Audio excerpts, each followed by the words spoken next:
Le forex, c'est un mot qu'on entend un peu partout, n'est-ce pas? Souvent avec des chiffres qui donnent le vertige. Mais au fond, qu'est-ce que c'est? Et surtout, comment ça fonctionne? C'est ce qu'on va décortiquer ensemble, pas à pas, pour vraiment comprendre.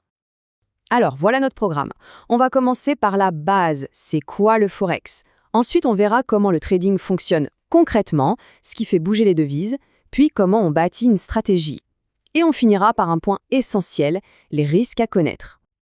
Allez, on attaque. Première question, toute simple en apparence, le forex, qu'est-ce que c'est? Alors accrochez-vous bien, 6 600 milliards de dollars, c'est le volume d'échange par jour. Pour vous donner une idée, c'est plus que toutes les bourses du monde combinées. On parle d'un véritable océan de liquidités qui bouge en permanence. Donc le forex ou foreign exchange, c'est tout simplement le marché d'échange. En fait, l'idée de base, c'est de spéculer sur les variations de prix entre les monnaies. C'est un peu comme parier sur la force relative d'un pays par rapport à un autre.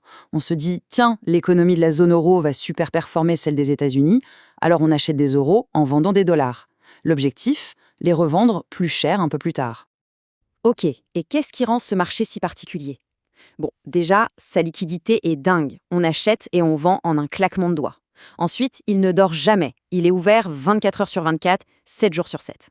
C'est aussi un marché non régulé. Les transactions se font directement d'un acteur à l'autre.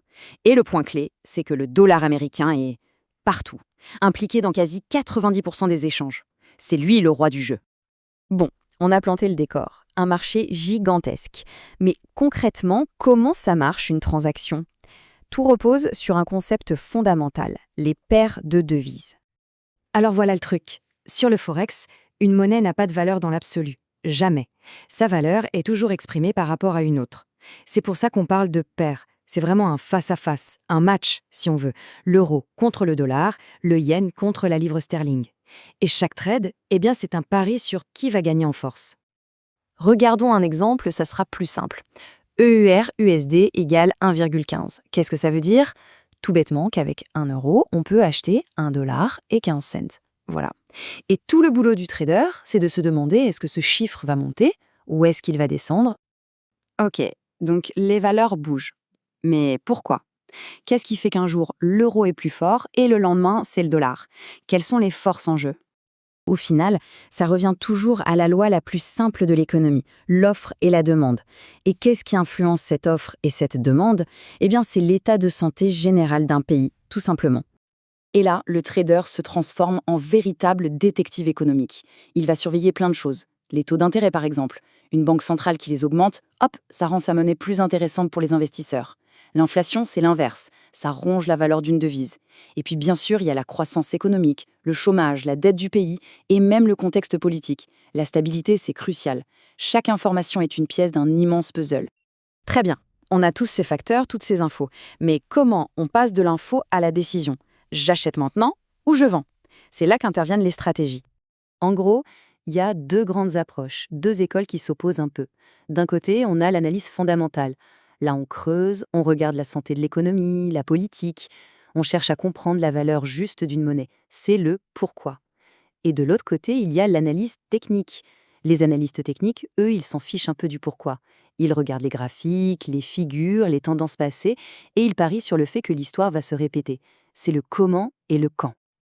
Ok, on a parlé des opportunités, du fonctionnement, mais maintenant il faut aborder un sujet absolument crucial, la face cachée de la médaille, les risques. Parce que non, le forex, ce n'est pas un jeu.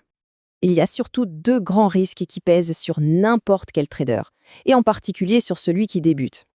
Le premier, c'est ce qu'on appelle le risque de volatilité. Le forex, c'est un marché qui peut être brutal. Une annonce politique, un chiffre économique qui tombe, et les prix peuvent dévisser ou s'envoler en quelques secondes. Une position gagnante peut se transformer en perte abyssale le temps de cligner des yeux.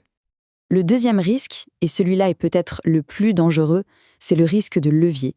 L'effet de levier, c'est un outil incroyable. Il permet de contrôler une grosse somme d'argent avec un petit capital. Ça peut démultiplier les gains de manière folle, sauf que, et c'est là le piège, ça démultiplie les pertes exactement de la même manière. Une petite erreur de jugement peut vider un compte en un temps record. Bon, si on devait résumer tout ça, qu'est-ce qu'on retient?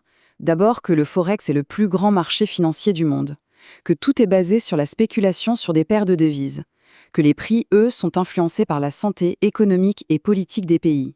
Pour décider, il y a deux grandes approches, l'analyse fondamentale ou l'analyse technique. Et le point le plus important, la gestion des risques de volatilité et de levier est absolument non négociable.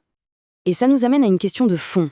Dans un marché qui est à la croisée des chemins entre les grandes forces économiques mondiales et la psychologie humaine, est-ce qu'une stratégie parfaite peut seulement exister? Ou est-ce qu'il y aura toujours une part d'imprévisible, une part de chaos?